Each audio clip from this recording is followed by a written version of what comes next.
You always get everything. That was my sister Vera's signature line. My favorite toys, my precious dolls, everything was either taken away or destroyed after she uttered those words. She would lie to cut off my relationships with close friends, manipulate situations by crying to make me look like the bad person, and cause scenes that inconvenienced others. Her misdeeds were countless. If things didn't go her way, she would destroy things and lash out at everyone around her. Because of this, our parents only forced me to be patient and never really tried to correct Vera's behavior. I think that's part of what encouraged Vera's nature. Vera seems desperate to look down on me and bask in a sense of superiority. I can sense her obsession with this desire. She even went so far as to move her living situation close to mine just for that purpose. It's not fair that you get to marry such a wonderful man. Vera's signature move was unleashed on my husband, who was a doctor. During my absence, she had an affair with my husband, lied to make me look like the villain, and found satisfaction in taking him away from me. It was the same old pattern she'd always used, but what hurt most was that my husband betrayed me by believing Vera over me. I ultimately chose to get divorced. I had quit my job and was living at a distance from Vera when, about a year after the divorce, I got a phone call from Vera. I had a baby. So come over with a gift to celebrate. Sure, I'll come with my lawyer husband. What? A lawyer? Vera hasn't changed at all. She still tries to look down on me and gain satisfaction from feeling superior. She probably wouldn't hesitate to hurt anyone to achieve that. I absolutely cannot forgive that. That's why I need to make sure this never happens again by teaching her a lesson. Filing for damages is my right. I'm Nicole, 32 years old, and I work as a nurse in the internal medicine ward of a general hospital. I've been working here for about 10 years after attending this hospital's affiliated university, originally to have my scholarship loans forgiven. The loan forgiveness period has ended, so I don't absolutely have to work at this hospital anymore, and I'm starting to think about changing jobs. That's because my sister Vera has started working at the same hospital as a medical clerk. Vera is 28, 4 years younger than me. She's always had this personality where she'll do anything to feel superior to me, and she's been unwavering in this since she was little. "You always get everything" was Vera's signature line. All my dolls and toys were either taken away or destroyed by Vera. Furthermore, once she understood she could win adults over by crying, she would immediately cry to make me look like the bad person. Vera has a lovable appearance, so she can sometimes appear weaker than me, which works in her favor. Her lying was also an everyday occurrence, and situations where others would believe her lies and make me look bad seemed to be her most preferred scenarios. It wasn't just once or twice that people who were close to me believed Vera's lies and distanced themselves from me. Her lies seem very skillful, as many people fall for them completely. From my perspective, knowing the truth, even things that are clearly lies seem to be believed by people who hear Vera's words. If Vera had become a con artist, she might have become a terrible criminal. I should probably be grateful she got a legitimate job. However, sometimes Vera's plans would fail, and her lies would be exposed to our parents or my friends. When she judged that things weren't going her way, Vera would become nothing but a tyrant. The moment she decided our parents were taking my side, she would cry hysterically, rampage around the house, throwing and breaking things. After this pattern repeated itself, our exhausted parents started telling me to just be patient. While it was probably a strategy to prevent Vera from rampaging, I couldn't understand why I was the only one forced to be patient and comply with Vera's selfishness. So honestly, I still can't think positively about our parents. It was also terrible when my friend tried to discipline Vera. This happened when I was in ninth grade. A friend who had noticed Vera's true nature confronted her directly, saying, "You're old enough to know better now, aren't you? Stop with the lying and crying to get your way." My friend only said what was absolutely reasonable and didn't even scold her harshly. But it must have been extremely unpleasant for Vera, because later she suddenly visited my friend's house and created a scene by crying loudly and sitting down at the entrance, saying, "I was wrong, so please stop. I won't talk to my sister or you ever again, please." Of course, the neighbors could hear, and if my friend tried to encourage Vera to stand up by touching her arm, she would cry out, "Ouch! Stop," making such a commotion that the police had to be called. When the police got involved, Vera must have realized things had gone too far, as she seemed to calm down at the scene, but since Vera was in 6th grade at the time, our parents received a stern warning from the police. When things didn't go her way, Vera continued to rampage without listening to our parents, and somehow I ended up being scolded by them with, "Don't provoke Vera." I just felt terribly sorry for causing trouble for my friend. I had several friends who knew Vera's true nature, and they always encouraged me. I think it was because of them that I was able to survive in that house. So anyway, I decided to take action to distance myself from Vera. The top priority for maintaining distance was leaving home. I chose this hospital's affiliated university, which was far from home, convinced my parents by saying I would take out a scholarship that effectively wouldn't need to be repaid, and succeeded in moving away from home into a dormitory by saying I would be busy with practical training and studying. Since then, I've hardly ever returned home. While I was living a busy but fulfilling life like this, Vera ended up working at this hospital. She came all the way to the nurses' station saying, "I'm so happy I can work with you," but the nurses, who know well how women's society works, weren't fooled by such things, and because they found it suspicious, I got the opportunity to explain my relationship with Vera, and it was arranged so that I wouldn't have to have much contact with the administrative department. I was grateful for that. Anyway, I don't want to have anything to do with Vera. I don't know what might happen if I interact with her, and I don't want her to know about my work or private life. That's why I'm now seriously starting to think about changing jobs. Nicole, are you sure you don't want to have a wedding ceremony? While we were having a relaxed meal at home, my husband Kelvin asked from across the dining table. "Yes, I'm not really interested. You have such a nice figure, you'd look good in a dress. I don't want to stand out. I married Kelvin last month. After dating for about half a year, I accepted his proposal and we immediately registered our marriage." Kelvin was a doctor in the same internal medicine ward, and with his refreshing smile and gentle manner, he was popular with patients and had a good reputation among nurses for his soft demeanor. Of course, I had liked him for a while too, so when he asked me to date him, I got a bit carried away. "Is your not wanting to stand out related to your sister?" I had told Kelvin everything about my history with Vera when we got married. I wanted to avoid contact with her as much as possible. I didn't want her to know about our marriage.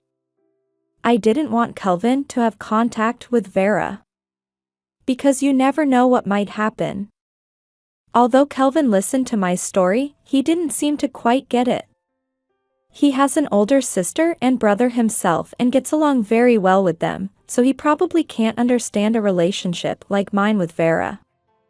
But since we work at the same place, don't you think we should tell your sister? We don't need to tell her, really.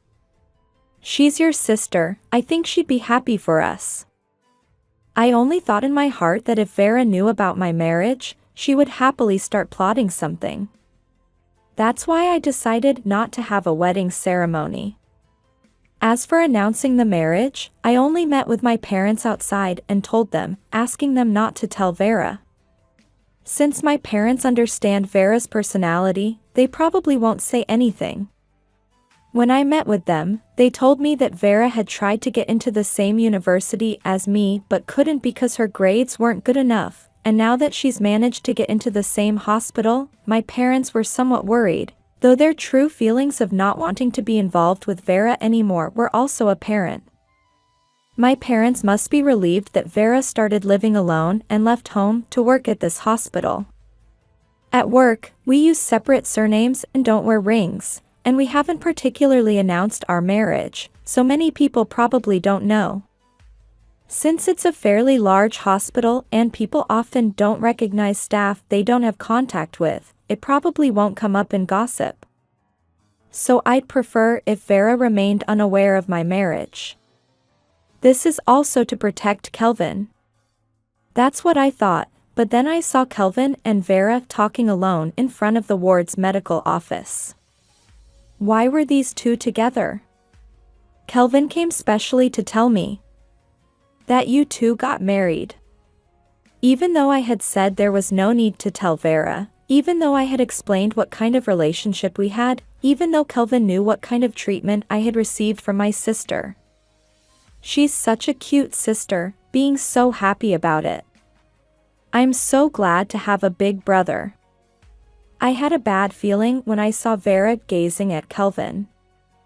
Through my conversations with Kelvin, I had noticed that he seemed to fundamentally believe that since she was a blood-related sister, we could get along well despite some misunderstandings, but I never thought he would do something so unnecessary. Congratulations, really. Let's go out to eat sometime. I'll treat you to celebrate. Vera's smiling face as she said this only looked like a sister happily congratulating her sister. But I've never gone out to eat with Vera, and Vera would never genuinely congratulate me. Even now, she must be secretly angry behind that smile. Still, I don't want to cause a scene at work, and if I were to involve other people, they might become Vera's victims too. I have work to do, so I'm going. I decided to leave this place. Anyway, I don't want to be in the same space as Vera. Please let nothing happen. I whispered in my heart with an almost prayer-like feeling. A few months after marrying Kelvin. Lately, Kelvin has been acting strange. He seems cold, in a bad mood, there's been an ominous feeling. Then suddenly, after my night shift, I received a message from Kelvin on my smartphone. No text, just one photo. The photo showed Kelvin sleeping shirtless in our bedroom, with Vera smiling in his arms.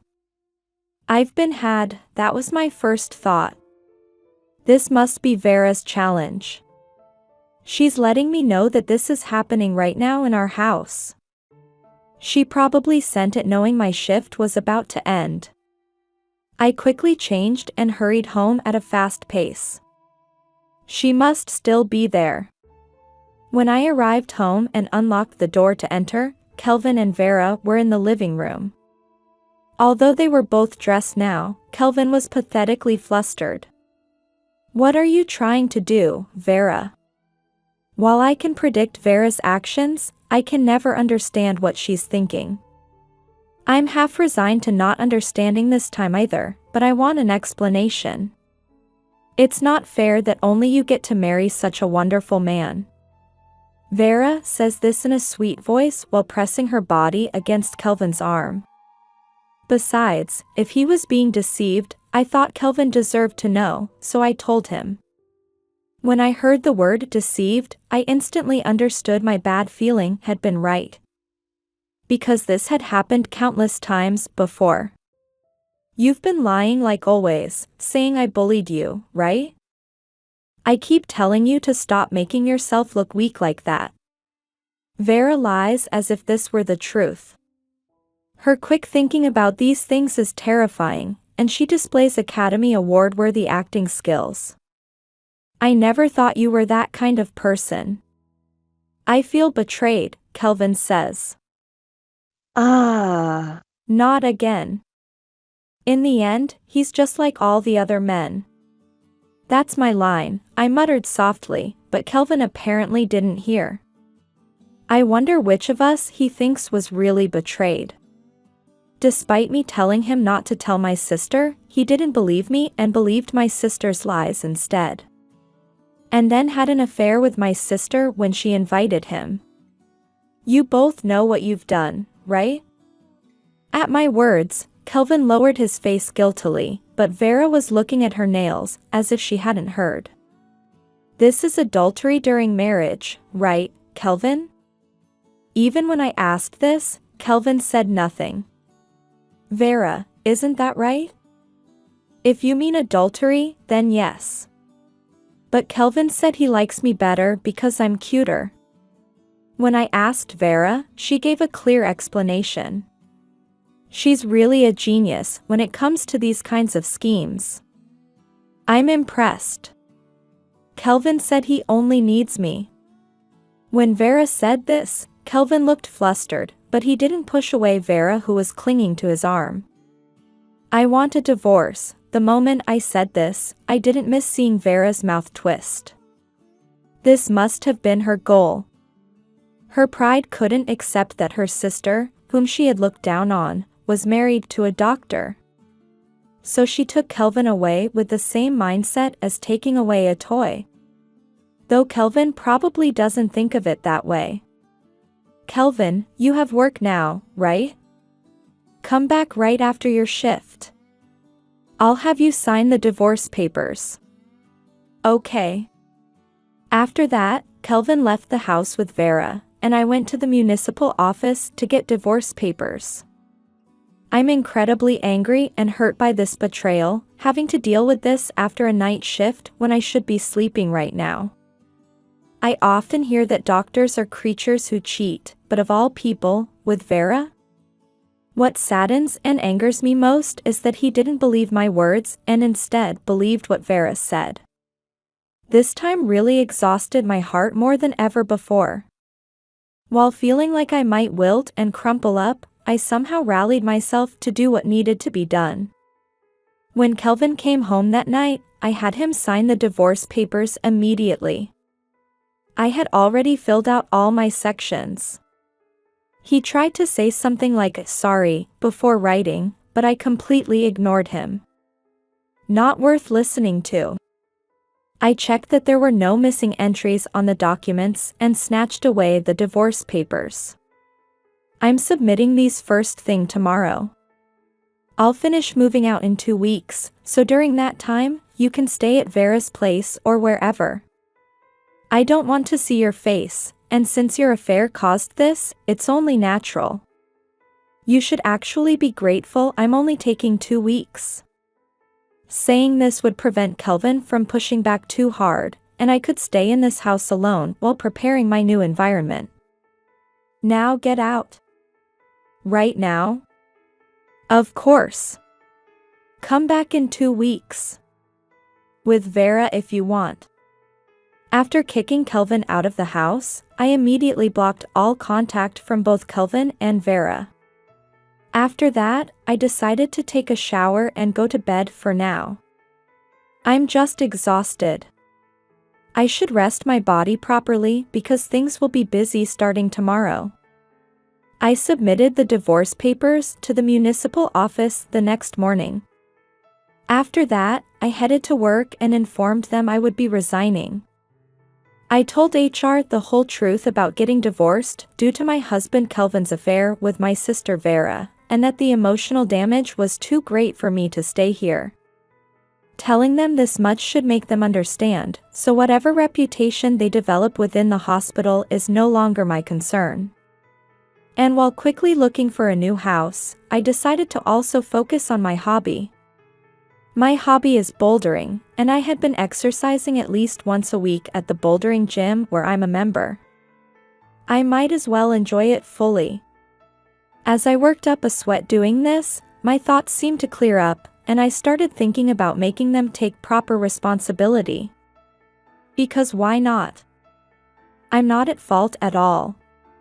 There's absolutely no need to just accept this quietly, I'm just exercising my natural rights.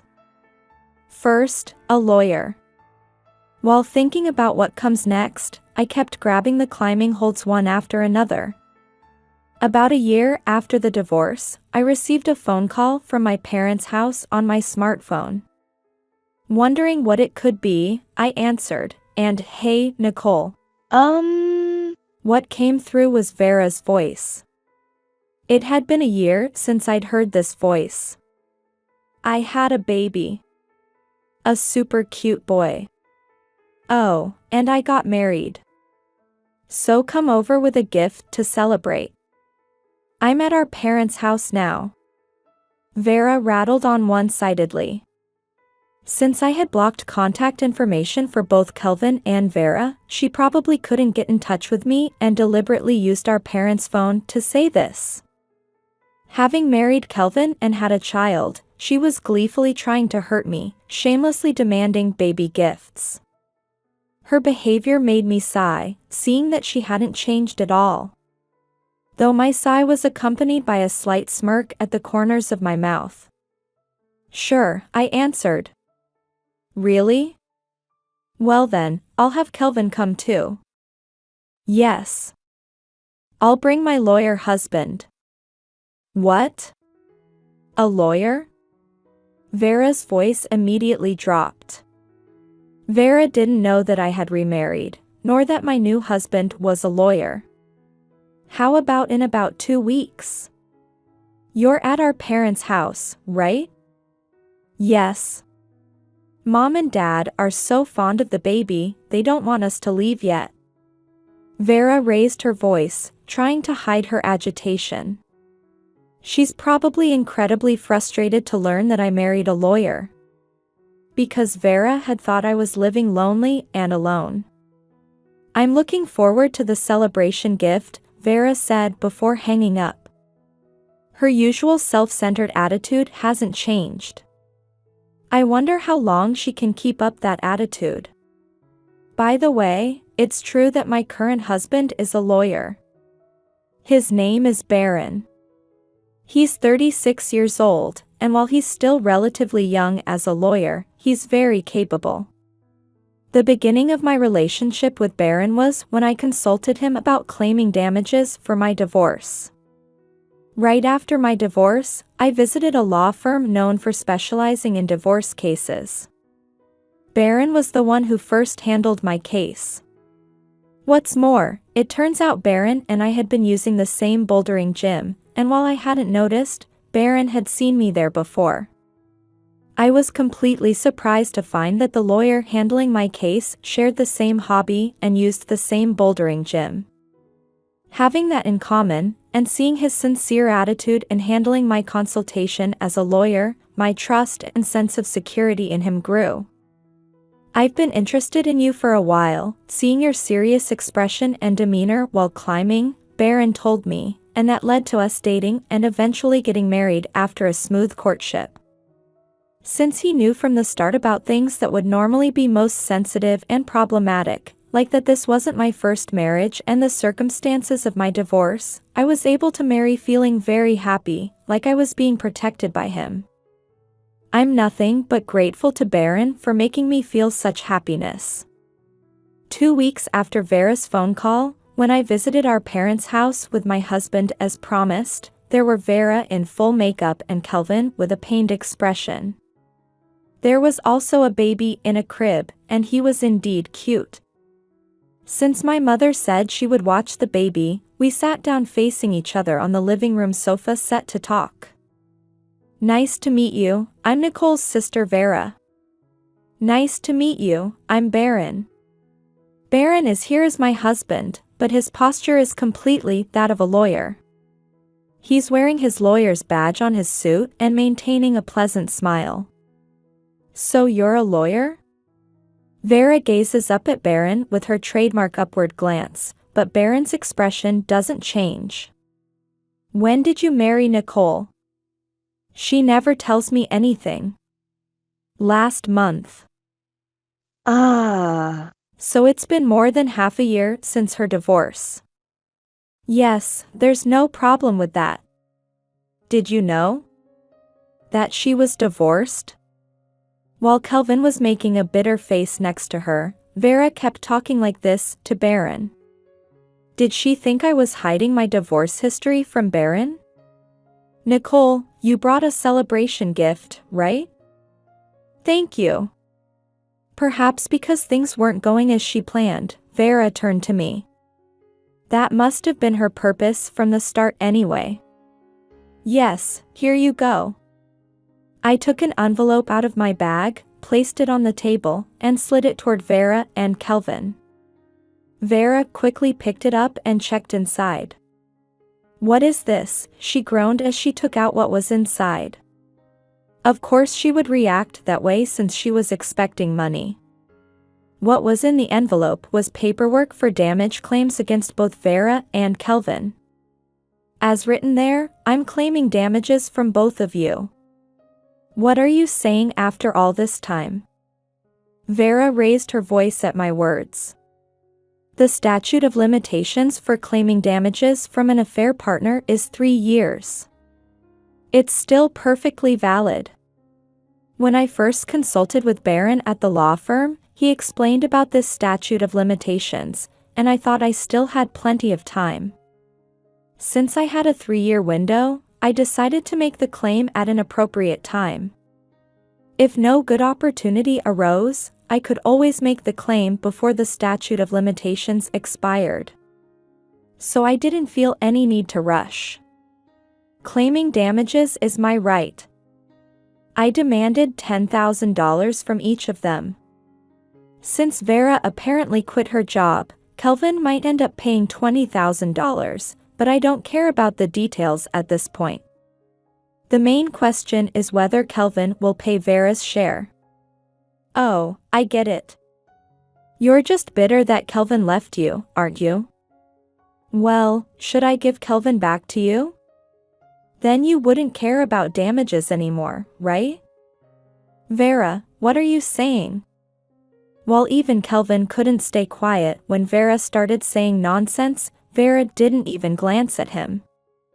The damages claim is for your adultery, so it won't go away. When I stated this firmly, Vera's mouth twisted uglily. Then give me your husband instead. And now she says something like that. What about Kelvin? I said I'd give him back to you, didn't I? It's not fair that you married a lawyer and are attacking me. Let's swap husbands. Then I'll pay the damages. Although she should understand that what she's saying is completely unreasonable by any normal standards, Vera is probably caught up in the moment and saying this seriously. In the end, she just wants to take what's mine and feel superior. That's her highest priority, so even if it's strange by normal standards, it's the most important thing for Vera, and being excited right now, she's especially not noticing how odd her statements are. Baron, you're not really married to Nicole, are you? Because you're so handsome, and I'm sure you're very popular. Vera is gazing up at Baron with her signature upward glance. From her past experiences, she probably thinks men will fall for that. I was the one who proposed to Nicole. Because Nicole is so beautiful, isn't she? Both in appearance and heart. Huh? Vera responded shortly in a low voice to Baron, who had stated this without breaking his smile. Her upward glance disappeared. She looked dumbfounded, but Baron remained smiling silently as if waiting for Vera's rebuttal. Since Vera had gone quiet, I thought I should take this chance to deliver the final blow. With that in mind, I took another envelope out of my bag and spread its contents out on the table. Vera caught her breath, and Kelvin muttered softly, "What is this?" On the table were many photographs. All of them were intimate two-shot photos of Vera with men. There were 7 different men in total. Of course, none of them was Kelvin. As you can see, Vera was dating various men simultaneously both before and after marrying Kelvin. Vera, what's the meaning of this? Jarred by my words, Kelvin grabbed Vera's shoulders and confronted her. That hurts. Stop it. I'm asking you what this means. I said it hurts. Vera, whose shoulder was grabbed, scratched Kelvin's arm with her long nails. Kelvin probably hadn't seen this side of Vera before. He's holding his scratched wound with a surprised expression. From my perspective, this is still just the beginning with Vera. You don't mess with me. How dare you harm me after pulling something like this? Kelvin, who seemed to have snapped, pushed Vera away, and she fell back forcefully onto the sofa. I was a bit surprised too, as I had never seen this violent side of Kelvin. It's a side of Kelvin he never showed when dating me. Well, it's probably a side I never needed to see anyway. Ouch. This is the worst. How dare you use violence against a woman? I'm going to sue you. That's my line. How can you act like this in this situation? Don't touch me. Domestic violence criminal. Shut up. While the two of them were grabbing at each other and screaming, I stood up. I had no desire to watch their ugly fight. Besides, if this continues to heat up, the damage will only get worse. Vera will start rampaging from here. She'll throw things indiscriminately and swing her arms and legs wildly, hitting and kicking. Maybe Kelvin will get even more violent too. In that case, it's better to leave this place. I don't want to get caught up in it, and I've accomplished everything I needed to do here today. Are we done? Baron also stood up, and we left the living room. Vera and Kelvin were still yelling at each other. There's nothing else to do here. You're right. Thank you for coming with me. When I thanked him, Baron showed his teeth in a grin. I love this genuine smile of his. Let's go home. Baron reached out his hand. I took his hand, and we headed home, matching our pace. After divorcing Kelvin, when I decided to claim damages from both of them, I hired a private investigator to investigate Vera's behavior. I mainly had them trace Vera's relationships with men before my divorce, and although not directly related to my divorce, I also had them investigate her ongoing relationships with men. I thought I should do whatever I could to crush Vera and make her never want to get involved with me again. Considering Vera's past behavior, it was impossible that she would seriously date Kelvin, who she just wanted to take from me, so I had them investigate just in case, and as expected, or whatever you might call it, in just 3 days of investigation, they confirmed relationships with 3 men. I occasionally requested similar investigations afterward, and they consistently produced results, ultimately confirming relationships with 7 men. Some relationships had continued from before her marriage, while others started after marriage. According to the investigator, if we're talking about men she had relationships with, there were probably many more. That's how promiscuous she apparently was. I sent documents summarizing the facts of the affairs along with photos to the homes of those among these men who were married. I want Vera to take proper responsibility as an adult. Regarding my damages claim as well, I included a note stating that I have evidence ready so they can't deny the affair, so they probably won't fight unnecessarily. I had recorded the conversation from when Vera and Kelvin's affair was revealed. I had to do that because otherwise, Vera would try to escape with lies again. When you've experienced the same thing many times, you eventually learn the pattern. This time especially, I was angry, so I took such measures. Because I had sworn in my heart never to forgive either Vera or Kelvin. In the damages claim documents for Vera, I included a statement that if she tries to get involved with me again, I would consider pressing criminal charges for defamation and damage to reputation. No more holding back. That was my declaration of intent. Sometime after that, both Vera and Kelvin's damages payments were deposited into my account. As for Vera, it seems she was also claimed damages by several wives of the men she had relationships with, and she somehow managed to deal with it through her parents covering for her and various other arrangements.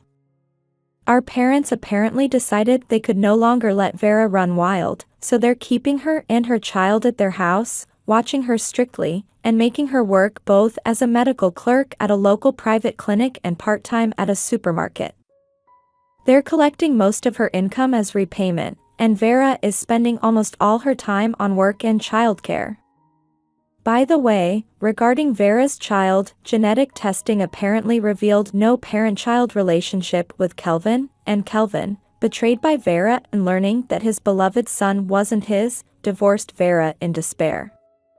At work, he became known as the worst kind of fool who switched from his wife to her sister only to end up raising another man's child, and from these shocks, I heard from a former colleague that Kelvin became mentally ill and resigned.